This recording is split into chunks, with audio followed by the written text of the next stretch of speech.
Jadi kita bicara tentang pendidikan Islam pada era Bani Umayyah di timur. Karena ada dua kan, ada Umayyah di timur, ada di barat.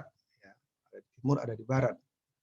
Sekarang kita bicara yang di timur dulu. Kekuasaan Islam di sini berkuasa sekitar 90 tahun. Ya, 41 Hijriah sampai 132 Hijriah. Atau 691 sampai 750 Masehi. Dinasti ini merubah sistem pemerintahan dari menjadi monarki hereditas. Karena kemarin sudah kita bicarakan bagaimana Abu Bakar Siddiq dipilih di Saqifah Bani Sa'adah, bagaimana Umar dipilih pula berdasarkan rekomendasi dari Abu Bakar, kemudian Utsman dipilih berdasarkan tim formatur yang dibentuk sebelum Umar wafat.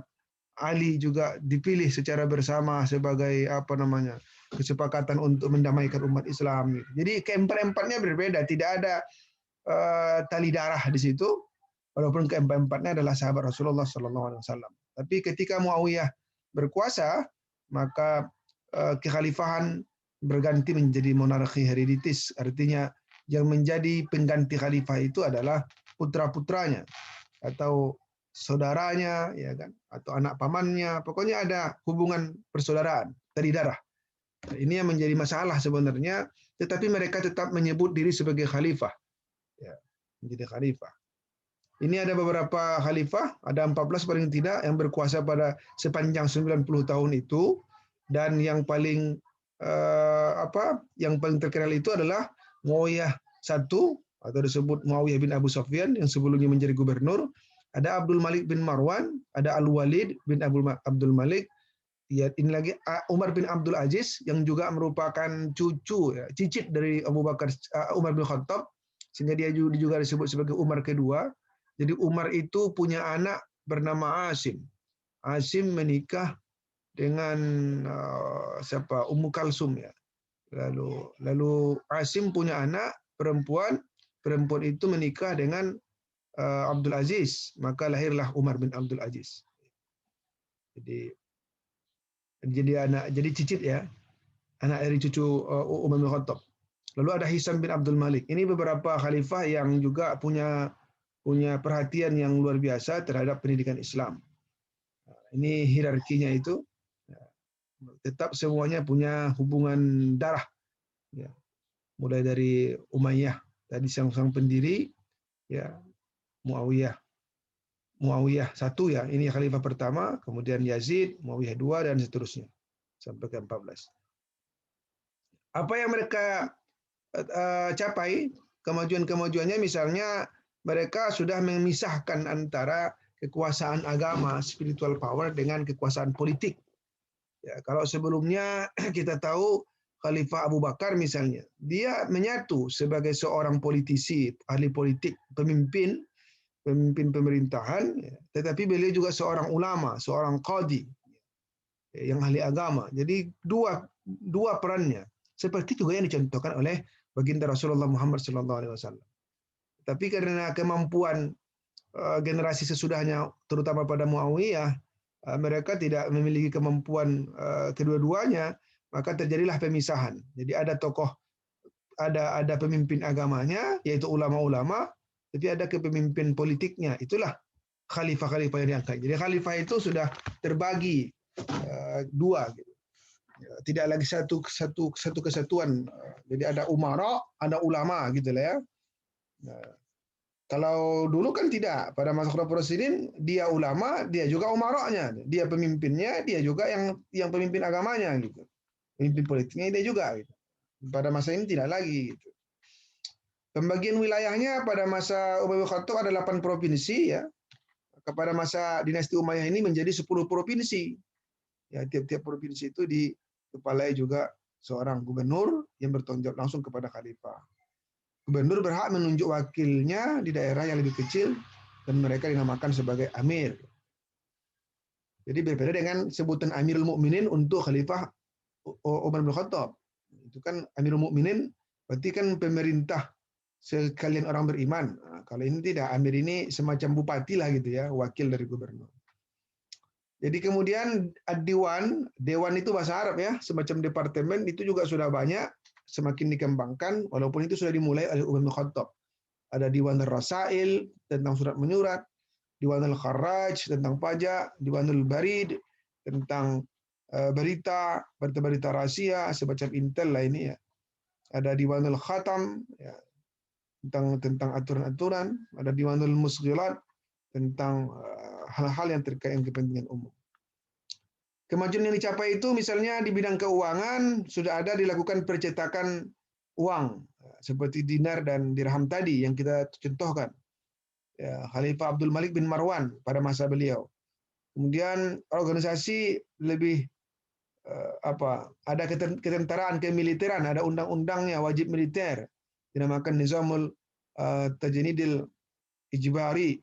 Kemudian ada kehakiman, ada seorang qadhi atau hakim, kehakiman belum terpengaruh betul dengan politik. Tentang sosial budaya, pada masa ini orang-orang Arab memandang dirinya lebih mulia dari bangsa bukan Arab. Ini juga nanti masalah, kalau tadi ada saya lihat bertanya, apa menyebabkan, apa kelemahan kekhalifahan ini? Ya ini, mereka sangat mengutamakan kelompok Arab, makanya ada disebut dengan Arabisasi. Satu sisi ini penting memang, ini bermanfaat untuk memperkuat kajian-kajian ilmu pengetahuan yang memang berbahasa Arab, yaitu Al-Quran dan Hadis, ya. Tetapi di sisi lain, ketika mereka menomorsatukan orang-orang Arab, justru ini menimbulkan perlawanan, musuh orang-orang non-Arab, ya, yang ingin juga menikmati kekuasaan. Ya, namanya kekuasaan kan begitu. Jadi pada masa ini orang sudah mulai berebut kekuasaan, apalagi Muawiyah bin Abu Sufyan menampilkan seorang khalifah itu sebagai seorang yang terpandang, yang terhormat dengan pakaiannya, dengan kebesarannya, dengan istananya, dengan pengawal-pengawalnya. Tidak seperti yang dilakukan oleh Khalifah Rasyidin.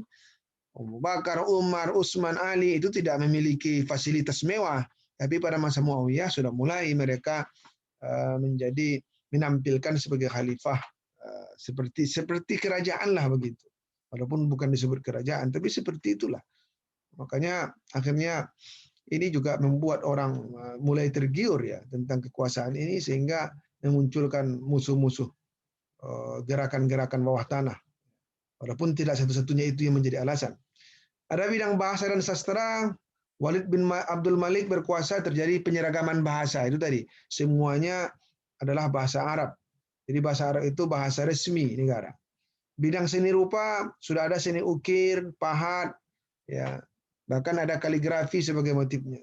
Bidang arsitektur telah dibangunnya Kubah As-Sahrah di Baitul Maqdis yang dibangun oleh Khalifah Abdul Malik bin Marwan. Juga Istana Amrah, tempat istirahat di padang pasir. Luar biasa. Jadi memang seperti sudah berkembang seni kebudayaan sedemikian rupa dan termasuk arsitektur.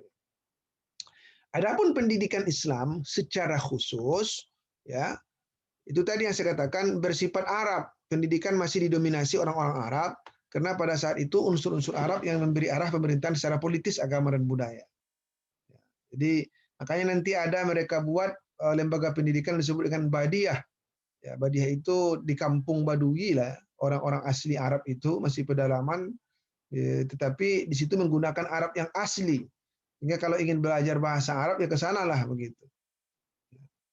Berusaha meneguhkan dasar-dasar agama Islam yang baru muncul, sehingga ketika ini sudah mulai muncul cabang-cabang keilmuan yang bersifat tafaqquh fid din atau kajian-kajian diniyah keislaman. Prioritasnya pada ilmu nakliyah dan bahasa. Jadi belum banyak, sudah ada mulai sains, terutama kedokteran, kesehatan, karena ketika ini sudah ada penerjemahan dari karya-karya barat, tetapi bersifat pragmatis. Yang mereka terjemahkan adalah kitab-kitab yang dibutuhkan saat itu, yaitu terkait dengan kesehatan. Ya, tapi yang lebih berkembang itu adalah ilmu nakliyah. Ya. Seperti ini jenis pendidikan khususnya diselenggarakan dan diperuntukkan bagi anak-anak khalifah.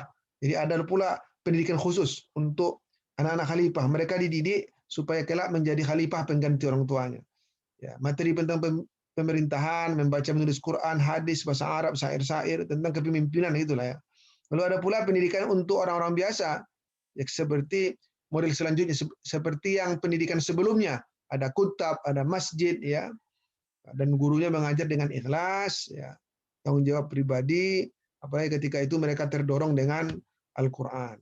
Ini lembaga pendidikannya, tadi sudah disebutkan juga sebagian oleh pemakalah, ada kutab, bukan khutab ya. Di makalah tadi saya khutab, tapi kutab. Ya. Kemudian ada masjid, tetap ada badiyah. Ini saya katakan tadi, badiyah. Kebijakan Arabisasi itu karena semua Arab, maka ada semacam perkampungan, mereka di sana belajar Arab secara bahasa Arab murni. Kalau di kota kan sudah bercampur bahasanya karena sudah banyak akulturasi budaya. Tapi kalau di badiyah itu memang betul-betul bahasa Arab murni. Majelis sastra juga ada. Bimaristan itu rumah sakit belajar. Ya seperti kalau di sini M Jamil itu ya, ada apa namanya? Rumah sakit Unan lah ya. Jadi mereka belajar di sana sekaligus menampung merawat orang-orang sakit. Jadi luar biasa. Ini yang pertama, bisa dikatakan ini lembaga pendidikan pertama ya, Bimaristan di dalam peradaban Islam. Dan itu nanti diikuti oleh banyak orang. Ilmu-ilmu agama juga banyak. Ada Al-Quran seperti Hasan Al-Basri ya. Dia merupakan ulama memberikan baris dan titik penulisan Al-Quran. Kan saya bilang kemarin, Quran itu awalnya hanya tulisan tanpa titik, tanpa sakal. Ini dikembangkan pada masa Umayyah. Termasuk juga Yahya bin Ya'mur, murid dari Abu Aswad Ad-Du'ali yang diperintahkan oleh Ali bin Abi Thalib mengembangkan ilmu Arab yaitu nahwu dan sharaf. Ada hadis Umar bin Abdul Aziz memerintahkan pula kepada seorang ulama yang terkemuka untuk mengumpulkan dan menulis hadis. Abu Bakar bin Muhammad bin Amr al-Hajam, gubernur Madinah, gubernur Madinah menulis hadis dari para ulama-ulama yang menghafal hadis. Di antara ulama itu adalah Abu Bakar Muhammad bin Muslim bin Ubaidillah bin Syihab al-Zuhri, Imam Malik. Bahkan Imam Malik pun sudah menulis kan, nama kitabnya Al-Muwatta, yaitu kitab-kitab hadis, kitab kumpulan hadis-hadis terkait dengan fikih terutama. Jadi masa inilah sudah terjadi pengumpulan hadis secara tertulis. Walaupun nanti perkembangannya pada masa Abbasiyah, yaitu Bukhari, Muslim, ya, An-Nasai, ya, itu seterusnya. Tapi yang pertama-tama kodifikasi itu dilakukan pada masa Umayyah ini. Ya. Bidang fikih ada dua imam yang lahir ketika itu, Hanafi dan Imam Maliki. Kalau Imam Syafi'i nanti dia lahirnya pada masa Abbasiyah ya. Wafat Imam Hanafi hari itu malam kalau nggak salah ya, siangnya di hari yang sama lahir pula Imam Syafi'i. Itu nanti pada masa Abbasiyah. Tapi pada masa Umayyah ini yang ada adalah berkembang Hanafi dan Maliki, berarti di sini sudah ada kajian fikih. Ada lagi ilmu sejarah, geografi, bahasa, nanti bisa Anda baca lah ini, bidang filsafat, pengobatan ilmiah, perkembangan seni rupa, perkembangan musik, luar biasa. Jadi sudah ada perkembangan ilmu pengetahuan umum, tapi terbatas sifatnya. Tapi yang lebih banyak itu adalah ilmu-ilmu keislaman. Saya kira itu sedikit ringkasannya, karena waktu kita sudah habis, mungkin dosen Anda sudah nunggu. Siapa dosennya? Udah ini? Wahyu Yusden, Pak. Bu Wahyu Yusden, Pak. Ya, Bu Ewa. Iya, ya. Kalau begitu nanti beliau langsung pakai Zoom juga atau gimana? Iya, Pak, pakai Zoom, Pak. Udah. Sudah ada linknya? Udah, Pak. Udah, Pak. Oke, saya mohon maaf kalau saya terlambat, nanti sampaikan kepada Ibu, saya mohon maaf karena tadi ada masalah ya. Lanjut ke kuliah berikutnya. Kalau ada yang kurang paham nanti di-chat saja di apa? Atau minggu depan juga boleh ditanyakan untuk menyambung kalau ada yang kurang paham tentang Umayyah. Karena besok juga terkait dengan Abbasiyah. Terima kasih moderator pemakalah. Kita akhiri dengan hamdalah. Alhamdulillahirabbil alamin. Assalamualaikum warahmatullahi wabarakatuh. Waalaikumsalam warahmatullahi wabarakatuh.